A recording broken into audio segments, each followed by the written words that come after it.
This is the Fan Connection Podcast where we talk all things sports entertainment. We're your hosts. I'm Royce the Kid Michaels. And I'm the real deal Devin Steele. Thanks to everyone who's listening. Let's get right into it. Bad Blood War Games Part 2. For this second half of the Bad Blood War Games edition, one of us will be going through a table. By way of diving from the top of a ladder. The choice of which will take the move is completely up to y'all, the fans. Like for Royce Michaels to go through the table. Comment if you want to see Devin Steele go through a table. Make your choice now. Coming back with another Raw episode, October 21st edition. Seth Rollins attacks Bronson Reed on his way into the arena. Dude, I just want to say, this is a good feud. I'm already here for it, and I think we were here for it since Bronson Reed started doing this thing. And I don't know if we'll get back onto this subject again throughout the podcast, but I'm going to go ahead and say it now. They fought 4 different times in 4 different places in the arena.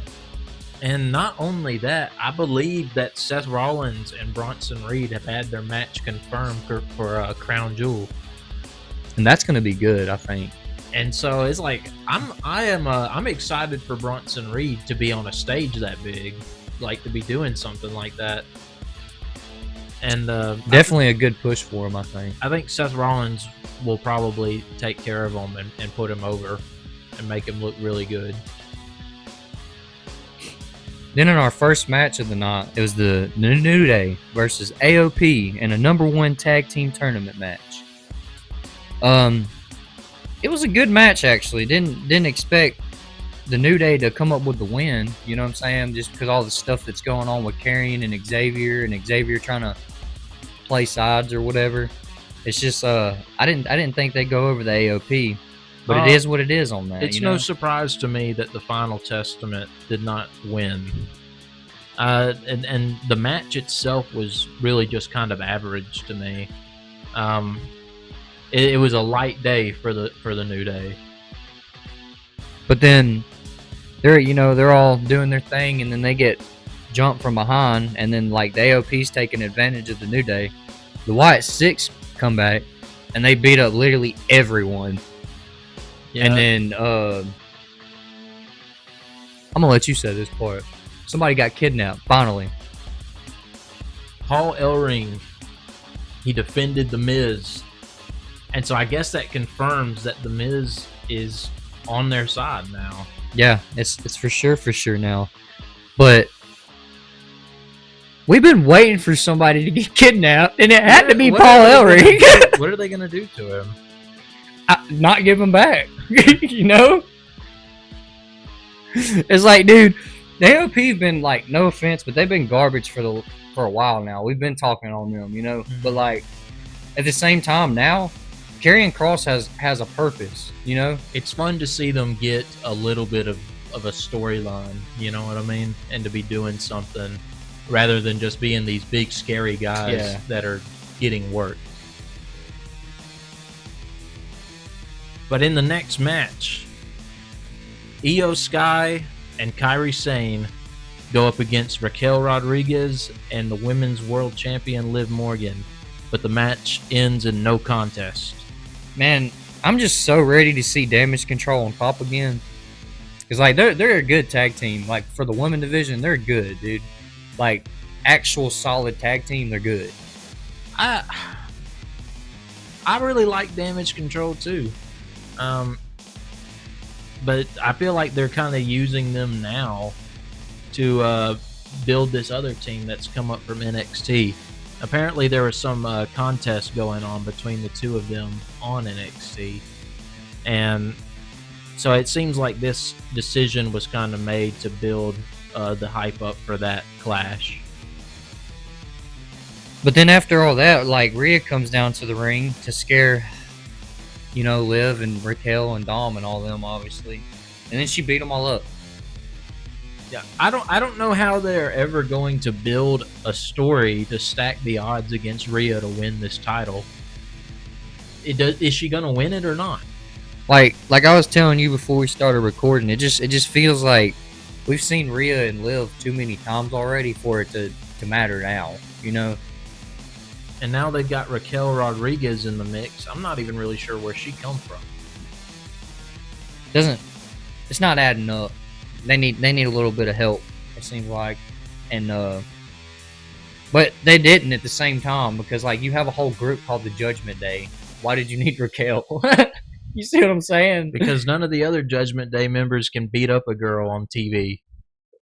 Apparently Carlito can. Then in the next match, Ray and Dragon Lee against American Made, #1 tag team tournament match. This match was really good to me. I figured American Made would have went over though. I think it's crazy that Rey Mysterio and Dragon Lee managed to defeat American Made like that. It's like, dude, Chad Gable's so good. What happens like, to his push, bro? Every time he gets up somewhere and people start liking him, they just let him go and they let him free fall. They stop doing stuff with him. Until he gets to the bottom and he has to crawl his way all the way back up to the top. But see, that's what I'm saying, man. It's just like, it's you know, he's so good. Like, he's got the fans behind him and everything, like as a face or a heel. And then he goes and works with the, you know, the Creed Bros. And dude, they're pretty big guys. You know, you can't say that they're not athletic. And I like them pretty well. And since they've came in and made it to the main roster, you know, I've been really impressed with them guys. I think it's about time to, you know, give them their chance. I don't know why you still got, no offense, but 50-year-old Ray and Dragon Lee going over. Yeah, they did not need this win. But let's go, Dragon Lee. You only got, you know, 1 billion losses to your 2 victories. Yeah, and I mean, all it's setting it up for, I think, is the Judgment Day to have some involvement in this tag match because, you know, Dom and Ray, obviously. But in the main event, Braun Breaker defeats main event Jey Uso. No yeet. This sucks so bad for Jey Uso, but at the same time, it's time to help your brother and your damn cousin, man. It's crazy, dude. That's so crazy. I mean, obviously, something was going to happen in this title match. Bloodline or something was going to happen. We had already been waiting for it, you know, because also Braun dominated the whole entire match. Braun was pulling out crazy stuff, bro. There was no way that, you know, Jay literally hit the splash, and that's usually it. He couldn't put him away. There's nothing after that for Jay. It seems that Braun, his forte just seems to be coming back like better the next time, because it seems like he always wins his rematches. That is true. But also, I just want to say that like this stuff at the end that they did, the Bloodline kind of come out there and get involved, you know. Solo doing his little funny thing, like, yeah, I bought me a ticket. I got tickets, y'all. Got him a little Jey Uso t-shirt and whatnot. And he's like saying, you know, like saying his chant and everything. Let's in the go, crowd. Jay. Let's go. It was funny, but at the same time, like I feel like I feel like Solo should have probably went alone to do that. But that's just my opinion, because now all y'all want Braun Breaker versus Jacob Fatu, and it's too soon for that. The stare down was hype. It was a 10 out of 10 stare down. Everybody's got to admit, every tongue must confess that shit is gas, is money. And in the future, this will be huge. These guys aren't going anywhere. And you know what I mean? It's like, let's let it get there naturally. Exactly. Also, Braun Breaker, what's next for him? Who do you think his next opponent will be now? I have no idea. Hopefully it's not Sami Zayn.